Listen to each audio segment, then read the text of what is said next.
तो चलिए बात करते हैं एक ऐसी अमेरिकन ट्रेड पॉलिसी की जो इतनी जबरदस्त हो कि एशिया में दोस्ती दुश्मनी के सारे समीकरण ही बदल के रख दे। आज हम एक ऐसी ही बड़ी धमकी का विश्लेषण कर रहे हैं जो पुराने दोस्तों को आमने सामने और पुराने दुश्मनों को एक साथ ला सकती है। इस पूरी कहानी के सेंटर में है सिर्फ एक नंबर, 500%। ये कोई छोटा मोटा आंकड़ा नहीं है, बल्कि एक ऐसा नंबर है जिसमें पूरी दुनिया की जियोपॉलिटिक्स को हिला देने का दम है। तो ये 500% का मतलब क्या है? सीधा मतलब ये है कि ये भारत और अमेरिका के बीच जो पूरा ट्रेड का रिश्ता है उस पर एक बहुत बड़ा खतरा है। 500% का टैरिफ उस व्यापार को पूरी तरह से तबाह कर सकता है जिसे हम आज जानते हैं। तो अब सवाल ये उठता है कि ये 500% का आंकड़ा आया कहाँ से? क्या ये बस हवा में कही गई बात है? नहीं, बिल्कुल नहीं। ये असल में जुड़ा है एक प्रपोज्ड अमेरिकी कानून से जिसका नाम है रशिया सैंक्शंस बिल। तो ये बिल काम कैसे करेगा? देखिए, इसका फंडा बहुत सिंपल और काफी खतरनाक है।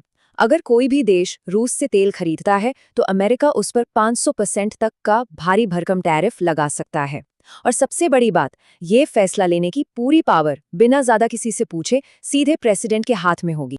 और देखिए, इस बात को और भी सीरियस क्या बनाता है, वो ये कि ये खबर ठीक उसी दिन आई जब अमेरिका ने भारत और फ्रांस के बनाए हुए इंटरनेशनल सोलर अलायंस से भी हाथ खींच लिए। तो एक के बाद एक झटके, ये एक पैटर्न सा लगने लगता है। तो अमेरिका के इस रवैये को भारत में कैसे देखा जा रहा है? इसे समझने का सबसे अच्छा तरीका है भारत के एक बहुत बड़े इंडस्ट्रियलिस्ट उदय कोटक के नजरिए को देखना। उदय कोटक ने तो एक तरह से कहा कि देखिए, मैंने तो पहले ही कहा था। उन्होंने अपने एक पुराना ट्वीट दोबारा शेयर किया और जोर देकर कहा कि उनकी भविष्यवाणी सच हो रही है कि अमेरिका अपनी एब्सोल्यूट पावर यानी मिलिट्री, फाइनेंस और टेक्नोलॉजी की ताकत का इस्तेमाल अपने फायदे के लिए करेगा। उनकी वार्निंग एकदम साफ थी, हर देश को इसके लिए तैयार रहना होगा। तो ये एब्सोल्यूट पावर है क्या? इसके 3 पिलर्स हैं। पहला, जबरदस्त मिलिट्री ताकत। दूसरा, पूरी दुनिया के फाइनेंशियल सिस्टम पर कंट्रोल। और तीसरा, टेक्नोलॉजी में ऐसी बढ़त जिसका कोई मुकाबला नहीं। यही वो 3 हथियार हैं जिनसे अमेरिका अपनी बात मनवा सकता है। तो अमेरिका की इस अनप्रिडिक्टेबल पॉलिसी के सामने भारत क्या कर रहा है? ऐसा लग रहा है कि भारत अब एक डिफेंसिव मोड में चला गया है। मतलब अब उसकी नीतियां एक्शन नहीं बल्कि अमेरिका के हर मूव पर एक रिएक्शन बन गई हैं। और ट्रंप एडमिनिस्ट्रेशन का एक फॉर्मूला सा बन गया है। स्टेप 1, पहले सबके सामने खूब तारीफ करो, जैसे अरे भारत तो एक महान देश है। और फिर स्टेप 2, अचानक से एक ऐसा पॉलिसी मूव लो जो सब कुछ हिला के रख दे, जैसे सोलर अलायंस से बाहर निकलना या अब ये 500% टैरिफ की धमकी देना। अब ये जो अमेरिका का अनप्रिडिक्टेबल रवैया है, ये हमें एक बहुत बड़े और ज्यादा परेशान करने वाले सवाल की तरफ ले जाता है। क्या ये जो ट्रेड में टेंशन चल रही है, ये किसी बहुत बड़ी तैयारी का सिर्फ एक छोटा सा हिस्सा है? कुछ एक्सपर्ट्स का तो यही मानना है कि ये सारे संकेत किसी बड़े युद्ध की तैयारी की तरफ इशारा कर रहे हैं। इसका सबसे बड़ा सबूत मिलता है अमेरिकी डिफेंस बजट के प्रपोजल में। बात हो रही है बजट को $1 ट्रिलियन से सीधा $1.5 ट्रिलियन करने की।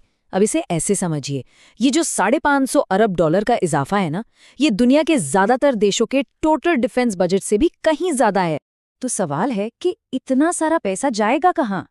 जाहिर सी बात है, सेना में और भर्तियां करने में, डिफेंस कंपनियों को और हथियार बनाने के ऑर्डर देने में, और ज्यादा गोला बारूद, वॉरशिप्स और सबमरीन्स बनाने में। ये सब कुछ सुनकर तो यही लगता है कि किसी बड़े कॉन्फ्लिक्ट की तैयारी चल रही है। लेकिन इस अमेरिकी प्रेशर का एक ऐसा नतीजा निकल रहा है जिसकी शायद किसी ने उम्मीद नहीं की थी, और जो अपने आप में काफी दिलचस्प भी है।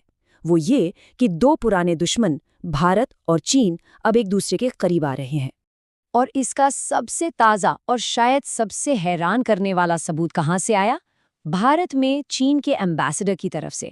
उन्होंने एक अमेरिकन इकोनॉमिस्ट जेफरी सैक्स की बात शेयर की, जिसका मतलब साफ था कि असली प्रॉब्लम तो अमेरिका की तरफ से आ रही अस्थिरता है और इसलिए भारत और चीन को साथ आना चाहिए। अब देखिए, दिल्ली में बैठे चीन के टॉप डिप्लोमेट की तरफ से ये सिर्फ एक ट्वीट नहीं है, ये एक बहुत बहुत बड़ा डिप्लोमेटिक सिग्नल है। और ये सिर्फ बातों तक ही सीमित नहीं है। अब ऐसी भी खबरें आ रही हैं कि भारत सरकार उन पाबंदियों को हटाने के बारे में सोच रही है जो चीनी कंपनियों को सरकारी कंस्ट्रक्शन प्रोजेक्ट्स में बोली लगाने से रोकती थीं। अगर ऐसा होता है तो ये एक बहुत बड़ा पॉलिसी शिफ्ट होगा। तो चलिए अब इन सारे डॉट्स को कनेक्ट करते हैं। हो ये रहा है कि अमेरिका की पॉलिसीज शायद अनजाने में ही एशिया के इन दो बड़े देशों के बीच एक नई दोस्ती की नींव रख रही हैं। एक ऐसी दोस्ती जिसकी कुछ समय पहले तक कोई कल्पना भी नहीं कर सकता था। तो इस नई दोस्ती की वजह क्या है? एक कॉमन प्रॉब्लम। ये जो 500% टैरिफ का खतरा है, इससे दोनों देशों के स्टॉक मार्केट्स को चोट पहुंची है। मतलब वही पुरानी कहावत सच हो रही है कि दुश्मन का दुश्मन दोस्त होता है। ये बाहरी दबाव दोनों को ये एहसास दिला रहा है कि फिलहाल तो एक दूसरे का साथ देना ही सबसे अच्छा ऑप्शन है। और यहीं पर आकर ये पूरी कहानी अपने सबसे बड़े और सबसे दिलचस्प सवाल पर खत्म होती है। क्या अमेरिका अपनी ताकत दिखाने के चक्कर में अनजाने में उसी भारत चीन के गठबंधन को बना रहा है जिसे वो हमेशा से रोकना चाहता था? शायद इस नए जियोपॉलिटिकल दौर का सबसे बड़ा पैराडॉक्स यही है।